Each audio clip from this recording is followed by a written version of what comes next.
Bonjour, bienvenue dans la saison 2 de Comme d'Archi, le podcast qui vous ouvre les portes du monde fascinant de l'architecture, dans une approche non manichéenne et pour ne pas opposer passé et futur, dans une réflexion transversale permettant de vivre au présent dans un cadre de vie plus heureux car mieux identifié. Carpe diem. Je suis Anne-Charlotte, chroniqueuse du podcast, accompagnée de l'ingénierie son pour vous offrir le meilleur. Merci et heureuse de votre fidélité.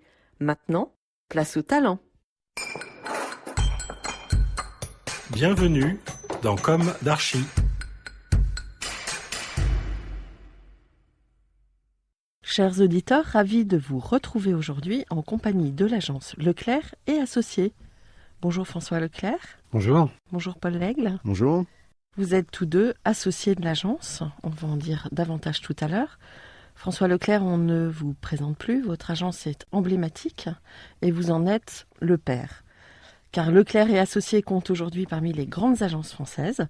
Sa forme originelle créée dans le début des années 1980 résulte de l'association de François Leclerc et de Fabrice Dussapin. Dès les origines, dans l'ADN de l'agence, nous retrouvons l'alliance des activités d'architecture et d'urbanisme, approche transversale qui demeure aujourd'hui avec en plus le paysage.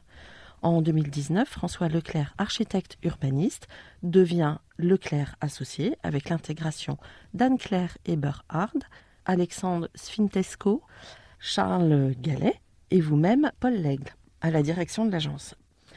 L'agence compte près de 80 collaborateurs et œuvre sur des projets de grande envergure. Alors, on va commencer par le début, comme d'habitude dans cette émission. Quels sont vos parcours respectifs, votre jeunesse, où s'est ancrée votre envie d'architecture, vos études, vos associés, vos complémentarités ?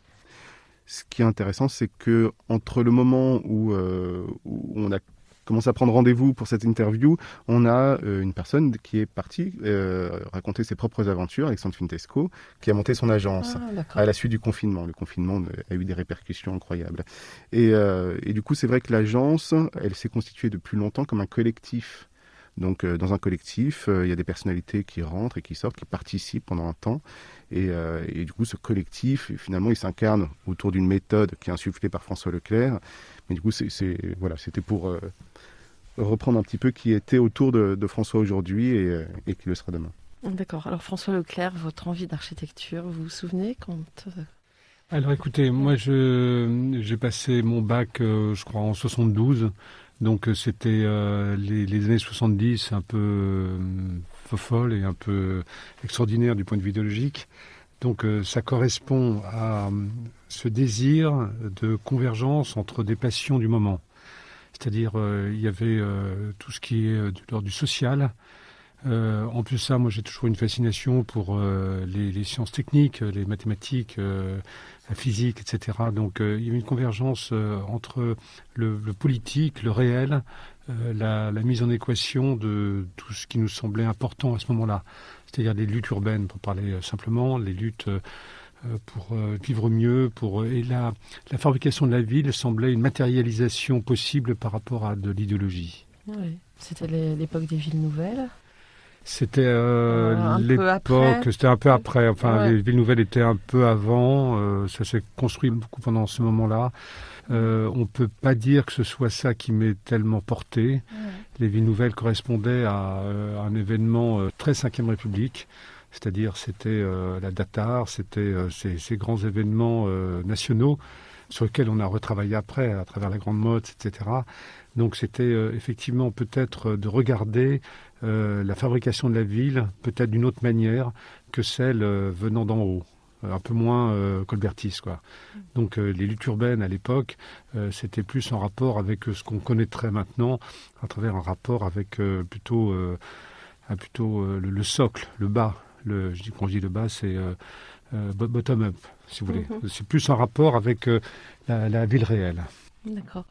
Alors, vos études ? Alors, mes études, justement, c'était à l'époque, venant de province, du Jura, par un hasard un peu compliqué, j'étais à ce qu'on appelait UP4, qui était une école un peu bizarre, parce que c'était finalement la suite de l'école des Beaux-Arts, donc avec tout ce que ça correspond comme truc un peu ancien avec les ateliers, les fanfares, les machins, etc. Donc je me suis beaucoup amusé, pour tout vous dire. C'était presque une école négative dans le bon sens. C'est-à-dire, ça m'a donné envie de faire autre chose. C'est-à-dire, c'était avec les grands patrons, alors je ne donnerai pas les noms, etc. Mais disons que je me suis beaucoup amusé, je n'ai pas beaucoup appris, mais ça m'a donné, au bout de quelques années d'amusement, une très forte envie d'apprendre. Donc à ce moment-là, je suis parti à UP6, qui était l'endroit le plus politique, on va dire, dans lequel j'ai rencontré des profs qui étaient beaucoup plus passionnants. Et à ce moment-là, j'ai fait une sorte de formation accélérée qui m'a permis d'entrevoir beaucoup d'autres choses que l'architecture de la construction simple et classique. D'accord. Vous faisiez partie de la fanfare à UPK ? J'ai joué du trombone. Bon. Voilà, il y avait beaucoup de fanfares, hein. Je n'étais pas du tout le meilleur. Mais je me suis bien amusé, j'étais géo au club, enfin je fais plein de choses totalement ridicules mais qui étaient amusantes. Et Moi, voilà. je suis ravi d'être là pour apprendre ça. Et comment, après vos études, vous avez été très vite indépendant, autonome ? Après mes études, non, j'ai travaillé dans des agences comme beaucoup, donc de manière un peu rapide dans certaines. Et la première était celle de Gérard Grandval, qui est un architecte très singulier que j'apprécie beaucoup et qui a fait entre autres les Choux de Créteil. Donc ça correspondait en même temps à cet imaginaire assez poétique, mais au service on va dire, de la France des villes nouvelles quand même. Puisqu'il y avait les Choux de Créteil, il y avait des choses comme ça, etc. Donc mais en même temps, c'était l'univers de la mode, c'était l'univers de l'art graphique, etc. C'était assez passionnant. Et après, j'ai travaillé longtemps avec Yves Lyon, avec lequel j'ai fait pas mal de choses intéressantes. Il m'a appris à construire. Il m'a aussi cultivé. On va dire, on a fait beaucoup de voyages ensemble. Et puis on a fait plein de choses très passionnantes, dont des recherches, etc. Donc après avoir travaillé quelques années avec Yves Lyon, j'ai retrouvé mon camarade de diplôme qui s'appelait Fabrice Sapin. On avait gagné des concours ensemble de post-diplôme qui s'appelait le PAN, qui est devenu Europan après, etc. Et donc ça nous a permis d'accéder à la commande assez facilement à l'époque. Il y avait une sorte de trajectoire assez évidente par rapport à ça. Et la première commande, c'était... La première commande, ça a été finalement de manière assez simple la première œuvre, qui est devenue prix de la première œuvre.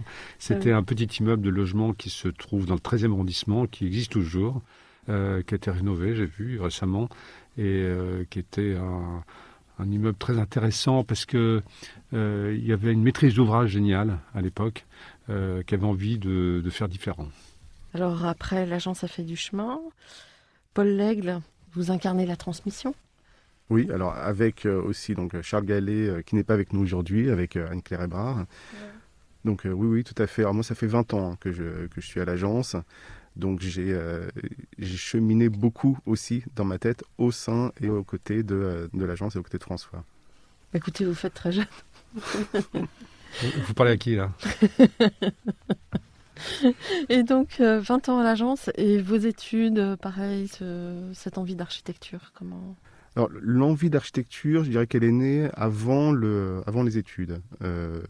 Quand j'étais petit, en fait, quand j'ai eu le droit de rentrer chez moi tout seul, je devais avoir 7 ans, la première chose que j'ai faite, c'est de ne pas écouter mes parents. Et du coup, j'ai pris un autre itinéraire.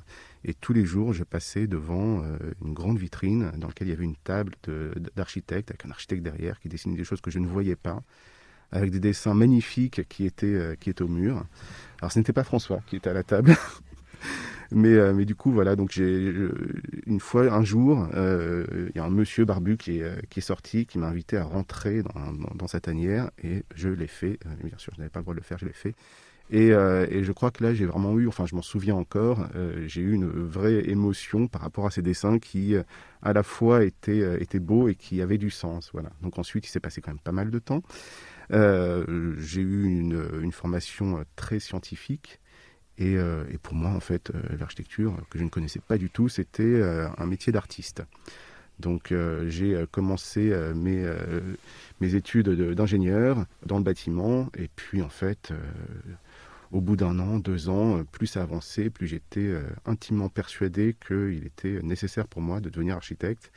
Et à ce moment-là, du coup, je suis allé visiter les écoles parce que je ne connaissais rien. Donc je suis allé voir les projets, la manière dont les élèves pensaient, dessinaient. Et du coup, j'ai atterri à l'école d'architecture de la ville et des territoires, à Marne-la-Vallée. Voilà, où François, du coup, enseignait aussi. Mais le monsieur devant lequel vous passiez, c'était l'agence François Leclerc ? Non, je ne connaissais pas son nom et tu n'étais pas diplômé, François, encore. Alors comment estimez-vous l'héritage de cette agence emblématique ?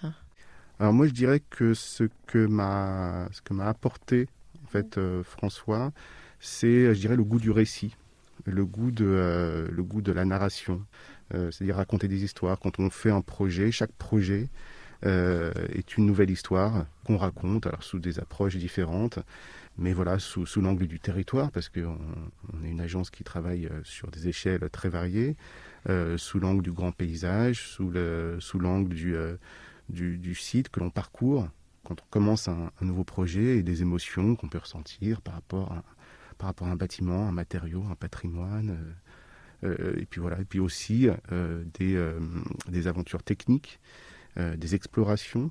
Moi, je me suis beaucoup intéressé au bois. Ça fait 20 ans que l'agence fait du bois et du coup que j'évolue aussi avec la compréhension de ce matériau et son évolution technique. Voilà, donc c'est dans tous ces petits ingrédients qui nous permettent de raconter de belles histoires que je pense François réunit tous les architectes de son agence. C'est autour de ces histoires-là. D'accord.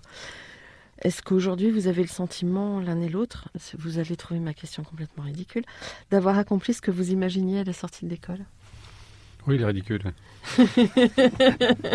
Non, absolument. Non, ce que j'espérais, ce que je souhaitais, c'est une très bonne question, c'est d'être toujours dans l'exploration, d'être jamais dans une histoire unique. Jamais dans des rails, c'est parce que on a la chance de faire une suite de prototypes. Chaque contexte est différent. C'est vrai qu'en plus de ça, on a poussé le bouchon très loin en disant on va changer d'échelle.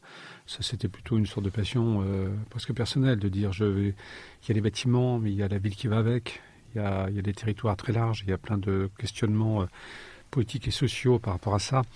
Donc, c'est ce que j'espérais finalement, c'est-à-dire c'est cette vie qui est plus que professionnelle, parce que c'est existentiel, qui bouge en permanence, qui change parce que les projets changent. Ce sont des rencontres différentes, des sujets différents, et avec le minimum de recettes, peut-être une expérience, mais pas de recettes. Je pense que la pensée actuelle a évolué aussi beaucoup vers ça, cette espèce d'appréhender l'architecture finalement dans le mouvement. Oui, il y a eu toute une polémique, enfin pas une polémique, mais il y a toujours eu cette relation entre le système des modèles, donc standard à répétition, ou bien de dire que chaque sujet est une aventure, chaque sujet est une réflexion, parce que les acteurs sont différents, le terrain est différent, le climat est différent, etc. Donc savoir comment est-ce qu'on opère entre le côté expérimental et l'expérience. Mais vous ne pensez pas que l'histoire a quand même...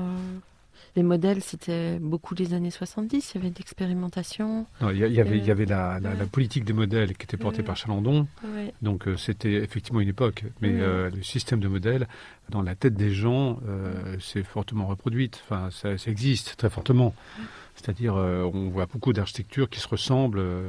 Alors ça peut paraître être comme un architecte qui porte une œuvre constante, etc. Mais aussi, il y a beaucoup d'exemples de répétition. C'est ça qui est un peu angoissant dans l'architecture, savoir comment est-ce qu'on se renouvelle, mais toujours en allant un peu plus loin, sans être forcément dans des ruptures pour paraître différent des autres, quoi. Paul Lègle, je vous repose la question. Est-ce qu'aujourd'hui vous avez le sentiment d'avoir accompli ce que vous imaginiez à la sortie de l'école ? Je dirais oui et non. Alors, oui, parce qu'en fait, les convictions que je pouvais avoir à l'époque, je pense que j'ai eu l'occasion, les opportunités de les porter au travers de projets. Et non, parce qu'en fait, mes convictions, je pense qu'elles se sont précisées, affinées. Je suis peut-être devenu plus exigeant avec le temps. Et donc, je suis toujours aussi en quête soit d'opportunités, d'occasions, de pouvoir les porter. Bon. Donc, on a parlé de vous, de l'humain. Pouvez-vous détailler la manière dont est structurée l'agence et de quelle manière la multidisciplinarité s'exprime-t-elle ? Moi, ce que je peux dire, c'est que quand je suis arrivé à l'agence, donc il y a 20 ans, on touchait à toutes les échelles. C'était très enthousiasmant. On pouvait travailler sur un projet de 40 hectares ou de 600 mètres carrés. Et du jour au lendemain, on pratiquait ces échelles. Ensuite, je trouve qu'au début des années 2000, le métier d'urbaniste s'est professionnalisé et il est devenu assez particulier, assez spécifique. Et du coup, l'agence a développé aussi d'autres manières de faire de l'urbanisme, d'autres manières de proposer des méthodes. Et on a développé du coup un pôle urbanisme à l'agence, un pôle architecture. Et du coup, un des gros enjeux qu'on a aujourd'hui, nous, Charles et moi, dans cette transmission, c'est de préserver cette multidisciplinarité dont vous parlez, cette transversalité entre ces pôles, pour ne pas les enfermer dans des compétences qui seraient beaucoup moins intéressantes, puisque grosso modo, l'ADN de l'agence, c'est vraiment effectivement ces rapports d'échelle. Donc concrètement, on fait des revues de projet pour toujours informer et tenir tous les collaborateurs au courant des différents projets qui se font. Et puis surtout, on essaie de trouver là aussi des opportunités, des projets pour avoir des équipes multidisciplinaires qui vont pouvoir à la fois travailler sur la grande échelle et le détail. D'accord. François Leclerc, vous voulez ajouter quelque chose ? Non, mais c'est-à-dire que dans ce parcours, il y a eu des événements quand même assez importants. C'est vrai que comment passe-t-on d'une échelle à l'autre? Alors c'est surtout une notion d'envie et de désir. C'est-à-dire je vais aussi travailler sur l'échelle 600 mètres carrés dont parlait Paul, mais aussi je vais essayer d'explorer les systèmes territoriaux beaucoup plus larges. Ça, c'est très passionnant. Et il y a des événements quand même qui ont transfiguré un peu les choses et l'agence. Il y a l'histoire du Grand Paris. On a eu la chance d'être, depuis 2008 ou 2007, le moment où la consultation a été lancée, de travailler sur cet objet étonnant politique du Grand Paris qui a duré peut-être une étude qui a duré une dizaine d'années. Ça s'est surtout passé sous Sarkozy. C'était un peu en berne sous Hollande. C'est un peu repris sous Macron, etc. Puis c'est éteint du point de vue atelier international du Grand Paris, je parle. Mais ça a changé pas mal la donne. Ça a été un moment un peu de grâce, je trouve, parce que ça nous a appris à travailler ensemble. Quand je dis ensemble, c'est les grandes agences françaises et internationales. Ça nous a appris à travailler aussi avec beaucoup de gens, ce qu'on faisait déjà, mais moins. C'est-à-dire les ateliers, chaque équipe, il y avait une cinquantaine de personnes, dont des sociologues, des artistes, plein de gens. Enfin, c'était la pluridisciplinarité la plus brillante, je trouve, dans tout ce que j'avais connu jusque-là. Donc c'est un événement qui a été relativement important dans le système de l'agence, de dire il y a une sorte de système, d'écosystème, dirait-on, pour dire on ne travaille pas tout seul, on travaille en réseau, parfois avec d'autres agences d'architecture, mais surtout avec des tas de sachants, de savants sur tout ce qui composerait la connaissance de la ville. Est-ce que vous pensez que c'est grâce à ça qu'on est arrivé à toutes les procédures réinventées ? Non. Alors, si vous voulez que je parle des réinventés, c'est vrai que c'est un phénomène assez complexe. C'est-à-dire, je pense que dans l'histoire du Grand Paris, il y a un projet qui s'est fait par rapport aux 10 équipes, aux 15 équipes, etc. Il y a un projet qui s'est fait, c'est celui de Christian Blanc. Christian Blanc, qui était le ministre qui s'occupait de tout ça et qui avait concocté avec des équipes le métro du Grand Paris. Donc la ligne 15, la 16, la 17, etc., c'était lui. Ensuite, il avait... alors ça a été modifié au fur et à mesure du temps, parce qu'on est passé de 40 stations à presque 80, etc. On a modifié un peu les parcours. Mais finalement, son projet initial, il se fait. Il se fait à coût de 40 milliards, ça va coûter très cher, mais finalement c'est un rattrapage par rapport à ce qui n'avait pas existé pendant un temps fou, c'est-à-dire du transport en commun efficace autour de Paris. Donc c'est un projet qui s'est fait, et le reste, on va dire que ça s'est... toutes les jolies propositions, ça s'est pas vraiment fait. Et finalement, dans cette métropole, il fallait quelques actes visibles. C'est-à-dire ça ne pouvait pas rester un projet souterrain. Et ces actes visibles, ça a été entre autres réinventé. Alors je parle surtout de réinventer la métropole, où il fallait des objets qui parlent à tout le monde et qui fassent des points de singularité, des points d'intensité urbaine, etc., pour dire qu'il se passait des choses. Donc c'est un phénomène, j'allais dire, de coup d'éclat, qui était sans doute utile pour dire qu'il ne s'agit pas que d'infrastructures. Alors on va passer à vos projets. Pouvez-vous nous résumer l'histoire de vos projets emblématiques et en cours? Alors par exemple la Grande Motte, Marseille, Nice, Paris, Plaine-Saulnier, La Défense, Reims, Montpellier, il y en a beaucoup. Non, mais ce dont vous parlez, c'est les projets à très grande échelle, Ouais. qui sont effectivement, on va dire, cette suite intellectuelle du Grand Paris, qui était commencée avant, qui s'est poursuivie, qui s'est encore plus armée, plus fortifiée par rapport à ces nouvelles manières de travailler. Et alors ça a commencé effectivement par Heure à Lille, qui était un sujet très beau qu'on avait avec Jean-Louis Subilot, etc. C'était la suite de Coulas, savoir comment on peut habiter les échangeurs, etc. Ça a été toujours un sujet qui nous a poursuivi finalement de manière assez passionnante. Ça a été aussi tout ce qu'on a fait sur Paris Nord-Est, c'est-à-dire entre la Porte de la Chapelle, Aubervilliers, la Villette, etc. Ce qui a donné McDonald's, ce qui a donné Claude Bernard, ce qui donne maintenant la transformation de la Porte de la Chapelle, etc.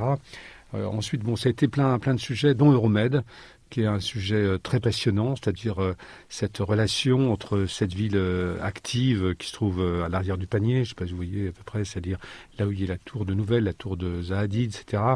Et puis les quartiers nord, c'est-à-dire savoir comment cette ville de réseau va pouvoir se réinventer, inventer un avenir qui soit un peu moins coincé dans ces réseaux. Donc réexplorer la ville à ce niveau-là, et ça devient, ou c'est extrêmement passionnant, ça continue. Il y a l'histoire de la Grande Motte, effectivement, dont je peux parler, qui est un sujet exploratoire par rapport à un passé. C'est-à-dire on réexplore la mission Racine. Je parlais de Dattard tout à l'heure. C'était, cette volonté gaullienne de dire on va équiper la côte languedocienne pour que les travailleurs n'aillent pas passer leurs vacances sur la Costa Brava. C'est-à-dire comment sur plusieurs centaines de kilomètres, on va inventer une sorte de côte. On prenait l'exemple de la Floride à l'époque, et c'était une vision très optimiste. C'est-à-dire quand on travaille sur un sujet comme ça maintenant, ce qui est passionnant, c'est de se replonger dans l'histoire initiale et de regarder comment ça s'est fait. Alors c'est fait avec des moyens considérables, puisqu'on a changé la côte, on l'a surélevé, on a fait des autoroutes, on a fait énormément de choses. Donc c'est très passionnant, mais ça a donné des objets, dont principalement la Grande Motte. Il y a 5 autres villes qui ont été créées, mais la Grande Motte est la plus emblématique.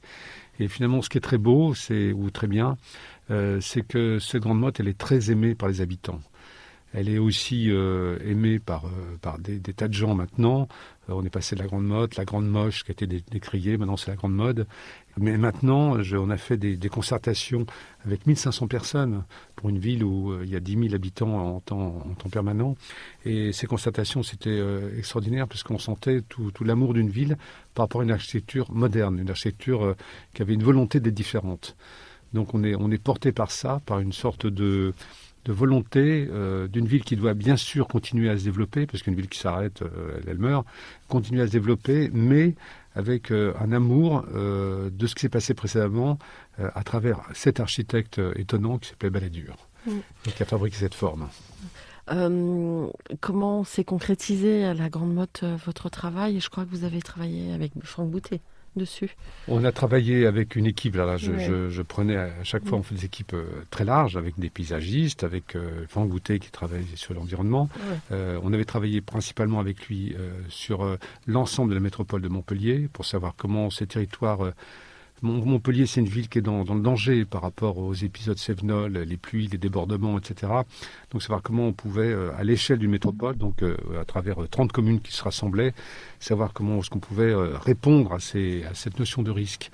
Et on a continué sur la Grande Motte, qui n'appartient pas à la métropole de Montpellier, mais qui est très à proximité, pour voir comment cette ville pouvait se développer dans des considérations bien sûr historique, bien sûr environnementale, et puis surtout savoir comment cette ville pouvait devenir plus permanente. C'est-à-dire comment ces objets qui étaient faits pour l'été pouvaient vivre maintenant presque toute l'année de manière normale. D'accord. Donc c'est une belle histoire. Alors, par exemple, ça se concrétise comment ? Ça se concrétise dans la reconfiguration des réseaux.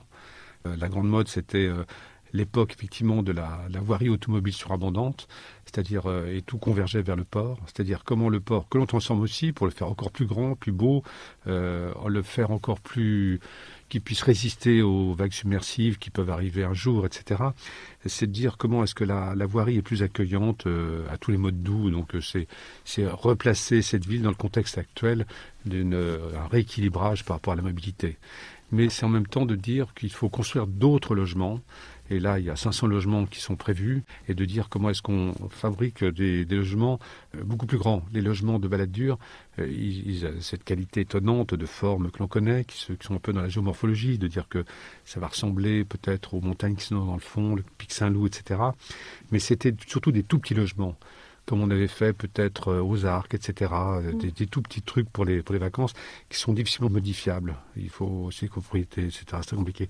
Donc pour faire une ville permanente, qui est comme un objet très intéressant, un sujet très intéressant, c'est de savoir comment est-ce qu'on va faire des grands logements. Donc les 500 logements que l'on va faire, c'est plutôt de dire ils seront grands.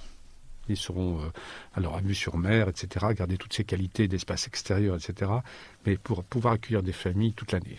Alors, espérons que ce mouvement vers la grandeur des logements soit contagieux et se répande un peu partout. Non, mais ça, c'est un combat qu'on mène très fortement actuellement. C'est autre chose. C'est-à-dire, là, c'est les petits logements. C'est-à-dire, il n'y a que des studios des 2 pièces. Donc, on veut mettre des 4 pièces ou des 5 pièces pour dire les familles habitent. C'est pas uniquement des petits studios où les lits se tirent comme des tiroirs. On essaie de faire autre chose à grande motte. Sur ce qu'on propose maintenant dans certaines tribunes ou certains articles, c'est de dire qu'effectivement, il y a eu une baisse considérable de la qualité du logement, ne serait-ce que pour une question quantitative. C'est-à-dire on a baissé de plus de 10%, enfin 10 mètres carrés plutôt, 10 mètres carrés par logement en moyenne, depuis les années 70, quand j'ai commencé grosso modo. Et en plus, d'après les études qu'on a faites, on est avec Jacques Lucan et Odile Seller, on est beaucoup plus bas que nos voisins, que ce soit les Belges, les Suisses, les Allemands, les Italiens, etc. Donc ça s'est baissé. Alors il y a des tas de systèmes ou des tas d'analyses qui montrent pourquoi on a baissé en surface. Mais l'idée maintenant, c'est de savoir comment est-ce qu'on peut rendre les choses un peu obligatoires. Il y a plein d'exemples qui ont été faits comme ça de manière un peu merveilleuse, comme des projets emblématiques. On fait des grands logements, mais finalement c'est jamais eu de suite. Et là, je crois que la règle est absolument indispensable. Bon. Paul Lègle, vous auriez quelque chose à ajouter sur la Grande Motte ? En fait, ce qui est intéressant du coup dans l'agence, c'est qu'on travaille sur des échelles très diverses. Après avoir travaillé sur le territoire, on travaille aussi sur une petite halle nautique à la Grande Motte. Ça, c'est amusant. C'est-à-dire qu'on se pose la question de savoir comment est-ce qu'on fabrique des bateaux et du coup de savoir comment on va les accueillir dans un bâtiment un peu iconique. C'est pas si facile de faire sur un site aussi emblématique que la Grande Motte, une halle nautique pour construire des bateaux de luxe. Voilà. On va peut-être enchaîner sur la plaine Saulnier, qui est un territoire du coup qui n'a pas les mêmes capacités de résilience que la Grande Motte, je pense, en tout cas socialement parlant. La plaine Saulnier, c'est intéressant. Alors il y avait 2 piscines. Il y en a une qui sera faite et qui sera faite de manière pérenne. C'est-à-dire elle sera faite. Ce sera pour le water-polo et les plongeurs. Ce qui fait que la jauge n'est pas très importante. La piscine où on fait des 100 mètres, enfin des longueurs, c'est des jauges très importantes. C'est une piscine qui sert qu'une fois pour les Jeux Olympiques, qui n'a pas d'autre vocation plus tard. Donc celle-là, elle va être faite différemment. Ce ne sera pas une installation pérenne. Alors que cette piscine, celle qui va être construite en dur, définitivement, elle a la vocation à recevoir bien sûr des événements, genre championnat d'Europe, etc., parce que la jauge le permettra. Mais surtout, ce sera la piscine de la ville, du quartier, et un peu plus. Ce serait un lieu d'attractivité, c'est-à-dire c'est cette fameuse notion finalement de polarité qu'on essaye de trouver dans toute cette banlieue pour dire qu'est-ce qu'on fait en plus. On a parlé du métro souterrain, il y a des tas de projets qui se font avec les réinventés, etc., etc. Il y a des tas de choses qui vont se passer autour des gares, mais programmatiquement, là c'est exceptionnel. Et c'est ça qui est très bien, c'est-à-dire ça servira pour les Jeux, il y aura un grand cluster autour de l'eau à cet endroit-là, mais il y aura une vraie suite. Avec le quartier qui va avec. C'est 2-3-4 qui fait ce projet ? Oui, c'est 2-3-4 qui fait le projet. Sur ce projet de la Plaine Saulnier, vous avez travaillé donc sur tout ce territoire qui est un territoire assez fragmenté, notamment par des voies importantes routières. Est-ce que vous pouvez nous en dire plus? Il y avait une volonté de créer... Ça, c'est un sujet que l'on porte à l'agence depuis fort longtemps. Ouais. C'est comment vivre avec les infrastructures. C'est-à-dire, on a fait à Lille, on était entre les voies ferrées et l'autoroute, etc. Marseille, on est en plein dedans, c'est-à-dire dans le quartier nord, c'est là où arrivent tous les réseaux qui viennent du nord. Finalement, c'est les autoroutes, les trains, les gares, le stockage, etc. On a ça sur tous nos projets. Et ici, en l'occurrence, ça correspond aussi à ça. C'est le croisement de l'autoroute A1 et puis de la 86. Donc savoir comment tout ça se franchit, se traverse, comment on arrive à faire la ville du sol, la ville du rez-de-chaussée, le rez des villes qui marche avec ça. Donc c'est des notions de passerelle, ça peut être des tas de choses, c'est-à-dire savoir qu'on n'est pas obligé d'enfouir tout ça. On n'est plus à l'âge des très grands travaux. On ne va pas prendre la 86 et la faire en souterrain. Peut-être la 86, elle bougera. Elle bougera, mais dans sa fonction. Peut-être qu'il y aura moins de voitures dessus. Peut-être qu'on va faire tout ça différemment. De la même manière qu'on a travaillé sur l'autoroute A4. Et l'autoroute A4, on avait fait une étude qui va depuis le centre de Paris, enfin depuis l'Arsenal, grosso modo, le bassin d'Arsenal, jusqu'à Euro Disney. C'est voir comment ces autoroutes vont changer à terme. Donc ça, c'est un vrai sujet. Et finalement, vous me parlez de Saulnier. Ça correspond aussi à cette idée-là. C'est-à-dire que les autoroutes ne sera plus l'objet ignoble du point de vue appréhension populaire que l'on peut connaître. C'est-à-dire, à un moment, c'est d'autres choses qui roulent dessus. Si vous voulez, il y a une grande difficulté, c'est qu'on confond trop le contenant et le contenu. C'est-à-dire, le périphérique, comme la 86, comme les autoroutes, on a une appréhension contre elles parce que les voitures sont polluantes, elles font du bruit, elles vont trop vite, elles sont trop nombreuses, etc. Un jour, quand il y aura une autre manière de circuler, avec des véhicules différents, avec des transports en commun, avec des vélos, n'importe quoi, ce sera une autre appréhension. Donc on joue un peu là-dessus. Et finalement, la Plaine Saulnier, ça correspond à ce quartier un peu coincé, avec des réseaux qui existent là, qui sont très beaux, comme un canal. Mais comment est-ce qu'on invente une autre relation à des réseaux prévoyant l'avenir ? Comment passez-vous d'une échelle à l'autre, du paysage urbain ou non, au sujet architectural? Alors moi, je pourrais prendre l'exemple d'un projet sur lequel je suis arrivé à l'agence, c'est le projet de Paris Nord-Est. J'ai travaillé, donc c'était en 2002 quand je suis arrivé à l'agence. J'ai travaillé sur le concours de Paris Nord-Est, donc des hectares de réflexion urbaine et de questions de méthode. Et par la suite, du coup, j'ai défendu aux côtés de François la conservation de l'entrepôt McDonald's, un entrepôt logistique de 600 mètres de long qui est absolument incroyable dans Paris, donc le long des Maréchaux. J'ai travaillé sur une étude de capacité et ensuite, donc l'entrepôt, il a été décidé de le conserver. J'ai travaillé sur un immeuble de bureau en superposition de cet entrepôt. On a fait ça avec Marc Mram. Et donc du coup, on a pu aller jusqu'à la manière de réinventer l'espace de travail sur la trame structurelle de l'entrepôt existant, travailler sur la modélisature de façade aussi, qui permettait de révéler là aussi l'entrepôt existant. Donc on peut dire que l'aventure a commencé sur des considérations géographiques, quasiment à l'échelle du bassin parisien, et puis elle s'est terminée sur le dessin du garde-corps. Donc ce changement d'échelle à l'agence, on le fait constamment. Les architectes, ils ont un outil informatique où ils utilisent la molette de la souris, et ils zooment et ils dézooment tout le temps. Ils zooment et dézooment, ils zooment et dézooment, ça en est presque pénible quand on les voit. En fait, on fait exactement la même chose. C'est-à-dire qu'on passe notre temps dans notre réflexion à zoomer et à dézoomer. J'aurais juste un temps pour dire qu'actuellement, on zoome un peu trop. On passe notre temps dans des zooms sur des écrans terribles. Le confinement oblige, pardon. En tout cas, il y a effectivement il y a deux choses qui sont importantes, je pense, dans notre métier. Il y a la pensée et le dessin. Et effectivement, les deux ont besoin de zoomer et de dézoomer. Voilà. Bon.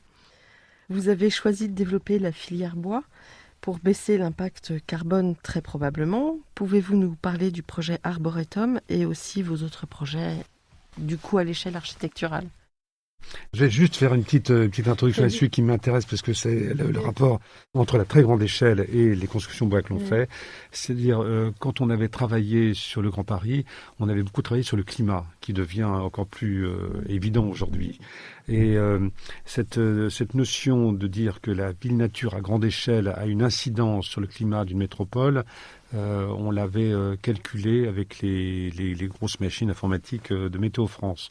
Et de dire qu'on pouvait baisser la température globale de l'Île-de-France en travaillant sur la forêt. La forêt est un sujet énorme. Et la forêt, c'est-à-dire replanter tout ce qu'on peut en forêt sans abîmer l'agriculture tellement utile, mais de dire que cette forêt doit être exploitable pour qu'elle soit très valorisable, y compris climatiquement. Et donc, ça m'a toujours passionné de dire on travaille ici et maintenant, de dire que les arbres de l'Île-de-France pouvaient fabriquer le matériau de construction.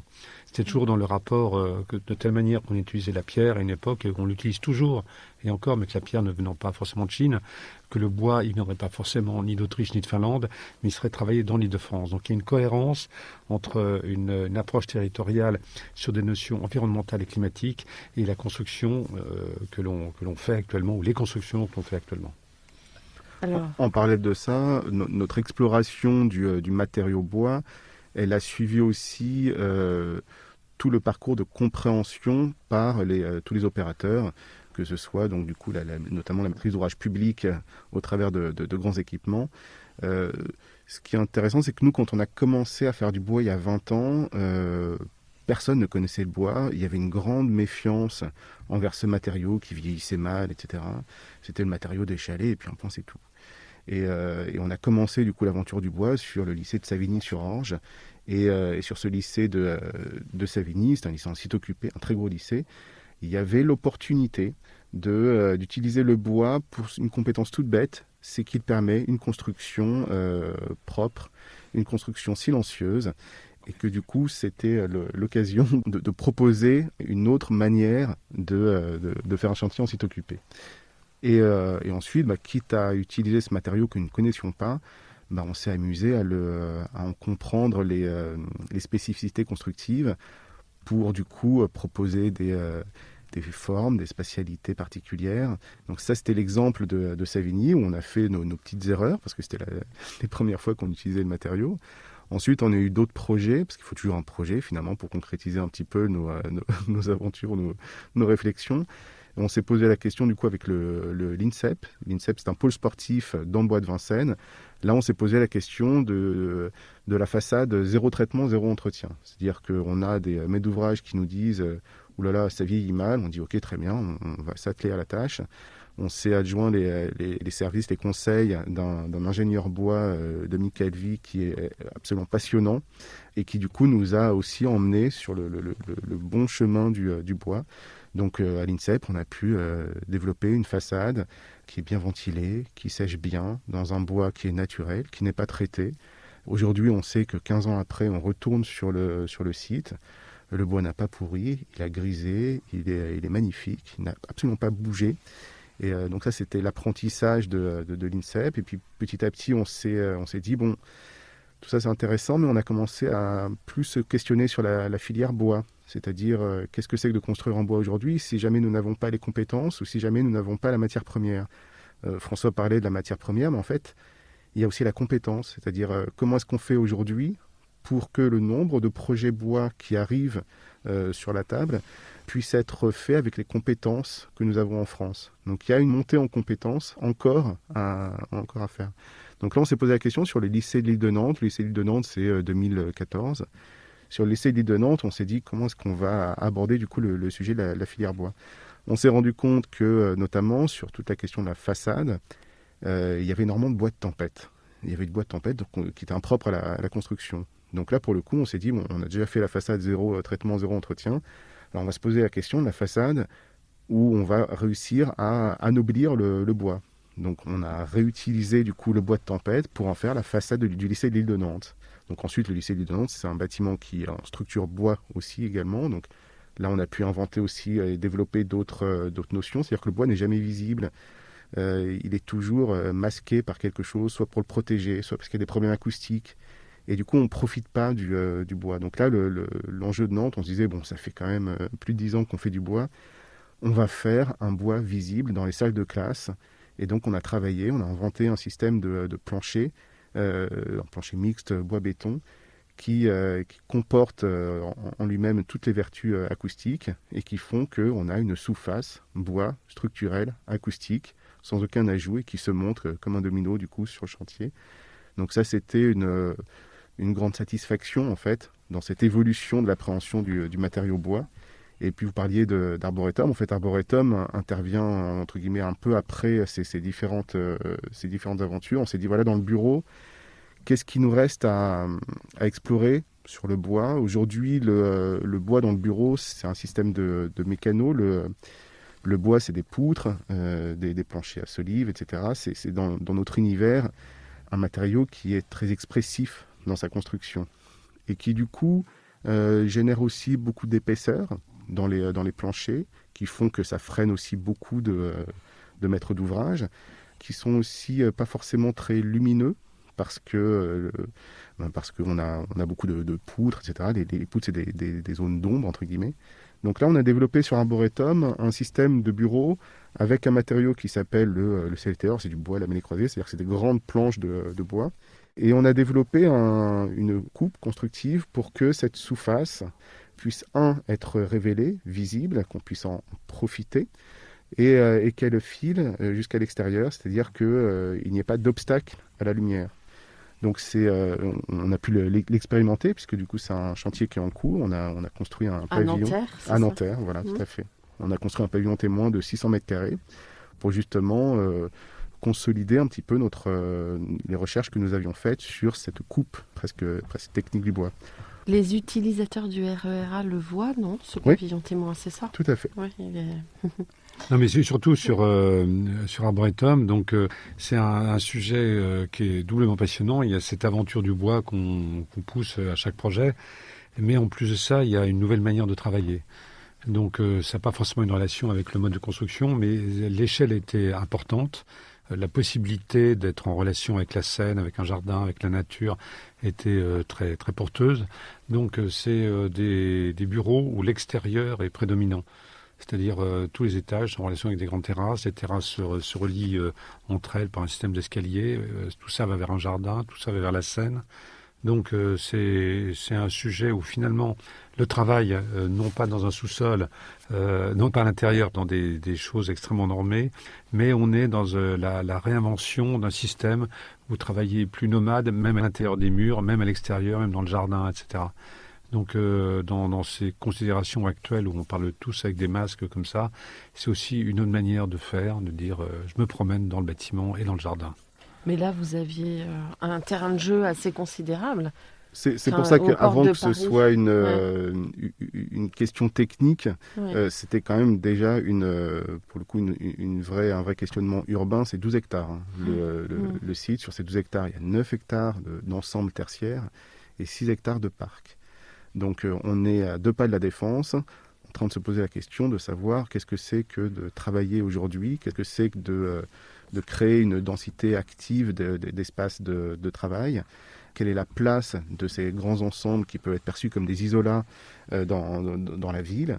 Voilà, donc toutes ces questions-là, on y a répondu en créant un campus très ouvert sur le paysage, très au contact aussi des cheminements des habitants entre la Seine et les logements, donc de requalifier ces parcours. Juste un truc encore, c'est-à-dire, j'ai parlé au début du prix de la première œuvre qu'on avait eu sur un immeuble dans le 13e arrondissement, donc en des années 80, on va dire. Et j'ai parlé d'un maître d'ouvrage qui portait ça, qui s'appelait Lombardini, l'RIVP, etc. Donc lui nous a porté par rapport à ce qu'on a envie de faire, qui était différent par rapport à ce qu'il faisait à l'époque. Et là, il y a encore un des maîtres d'ouvrage, alors c'est Woodéum, finalement, qui nous permet de faire ça. C'est-à-dire, c'est absolument essentiel de cette puissance ou cette force ou cette conviction qui peut être portée par les maîtres d'ouvrage pour être différent, pour être dans une relation de recherche permanente. Mais j'aime bien mettre ce premier projet et ce projet qu'on est en train de faire actuellement pour dire avant tout, c'est une volonté commune entre un maître d'ouvrage et un architecte. Ouais, beaucoup de vos confrères disent la même chose. En fait, pour avoir un bon projet, il faut un bon maître d'ouvrage. François Leclerc, vous êtes déjà exprimé il y a 2 ans, si ma mémoire est bonne, sur le risque que représente le glissement de la commande de logements vers des intérêts privés. Du coup, qu'est-ce que vous en pensez ? Non, mais les intérêts privés ont toujours été présents dans le logement. Enfin, c'est plutôt le différent. C'est-à-dire qu'avant, le logement social était porteur d'une innovation. Maintenant, ça l'est beaucoup moins. Tout le monde est un peu sur le même standard. Et puis le privé s'occupe de faire du logement social, etc. Donc il y a une espèce de mélange des genres. Il n'y a plus ce côté prototype qu'on avait à une époque. Donc c'est pour ça qu'on est arrivé à des standards qui sont en train de descendre, j'en parlais tout à l'heure. Et actuellement, le privé correspond à plus de 70% de la production en France. Et donc c'est là-dessus qu'il faut jouer principalement pour dire que les normes doivent évoluer. J'en parlais tout à l'heure. Mais les promoteurs sont globalement d'accord pour dire que ce qu'ils font n'est pas terrible de ce niveau-là. Donc, ce qu'ils veulent, c'est que les règles soient communes. C'est-à-dire, quand on se base sur un appel d'offres, finalement, quand on fait des logements plus petits, on les vend mieux, on les vend plus cher au mètre carré. Donc, ces appels d'offres, finalement, ça a tendance à réduire la surface des logements. S'il y a une règle qui est portée par une ville, qui est portée par l'État, ou qui est porté par une instance comme ça, qui dit un logement ne doit pas faire moins de temps, une pièce ne doit pas faire moins de 12 mètres carrés, les cuisines ont une fenêtre, etc., et c'est écrit sur un papier, les promoteurs se battent à armes égales. À ce moment-là, ils vendront un peu moins cher leur logement, et mécaniquement, c'est le foncier qui baissera. Actuellement, le foncier, c'est comme si c'était un truc absolument sacralisé, et que la variable d'ajustement, c'est le logement comme surface ou comme méthode de construction, construire un peu pas très bien, etc. Il faut que le politique s'empare du sujet, même le politique local, de dire j'ai une ambition forte par rapport à ça, c'est mes citoyens, voilà, je m'en occupe bien, entre autres par rapport au logement, et j'impose des choses. Et les promoteurs sont globalement d'accord. Comment imaginez-vous ce dont on parle beaucoup aujourd'hui, le monde d'après ? Enfin, ou qu'est-ce que ça représente pour vous ?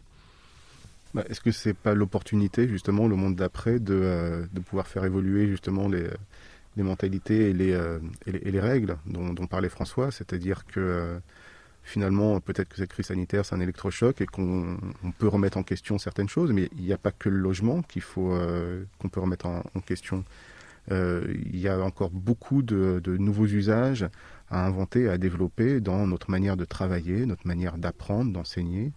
On a travaillé sur de nombreux lycées. Dans les lycées aussi, on a besoin de faire évoluer beaucoup les mentalités. Donc, j'ai participé à un colloque sur le lycée du futur il n'y a pas si longtemps que ça, où j'ai ressenti une grande demande de la part des enseignants de bouleverser les codes, les spatialités en fait de l'enseignement. Et à côté de ça, du coup, des opérateurs qui ont encore un peu de mal à s'adapter à ce changement de paradigme. Donc que ce soit dans l'enseignement, dans l'espace de travail, c'est la même chose. Là aussi, on vit un bouleversement. C'est qu'on construisait avant pour des investisseurs qui nous demandaient de remplir, de cocher les cases d'un cahier des charges. Aujourd'hui, on construit pour faire venir des collaborateurs, pour les faire venir de loin, pour les garder, parce qu'ils ont une qualité. Et là aussi, c'est un changement de paradigme. Donc que ce soit le logement, les bureaux, l'enseignement, on a l'occasion peut-être aujourd'hui d'aller vers un re-questionnement de ces fondamentaux. Ces changements, ils peuvent largement évoluer de manière territoriale. C'est-à-dire, jusqu'à maintenant, la métropole, pour tous les urbanistes, est considérée comme l'alpha et l'oméga de la pensée urbaine. Et on était un certain nombre à dire où est la métropole du lointain ?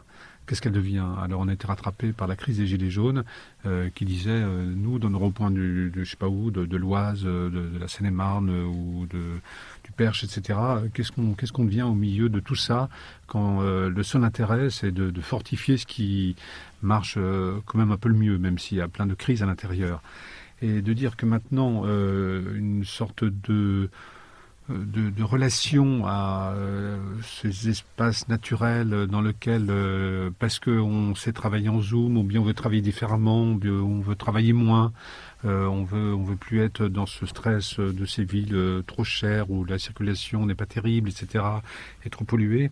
C'est-à-dire ça donne un autre regard par rapport à ce lointain, et c'est ça qui va se mettre en place, qui peut être intéressant. C'est-à-dire, on le voit même dans nos agences, dans nos proches ou dans nos familles, des gens qui s'interrogent pour savoir pourquoi ne pas aller habiter ailleurs. Donc, il va y avoir un combat un peu plus équilibré entre les métropoles, toujours aussi attractives pour les raisons que l'on connaît, c'est pour ça que nous sommes là, et puis en même temps une vie un peu plus simple, un peu plus agréable en rapport avec la nature, etc. Je ne dis pas que ça se fera facilement, mais il y a peut-être un rééquilibrage qui va se faire. Bon. Un mot de la fin ? Alors, moi, je dirais ce que je dis aux jeunes diplômés qui nous rejoignent à l'agence, c'est qu'il faut jamais oublier de partager ses convictions. Quand on est architecte, des convictions, on en a. En fait, si on ne les partage pas, elles ne valent pas grand-chose. Voilà, on vit à une époque où c'est très important. Bon, François Leclerc. Le mot de la fin, c'est repenser ses envies de jeunesse en permanence, ne pas les trahir. Écoutez, merci vraiment beaucoup. J'ai été très, très heureuse de vous accueillir. Et nous aussi, content d'être là. À bientôt. Au revoir. À bientôt.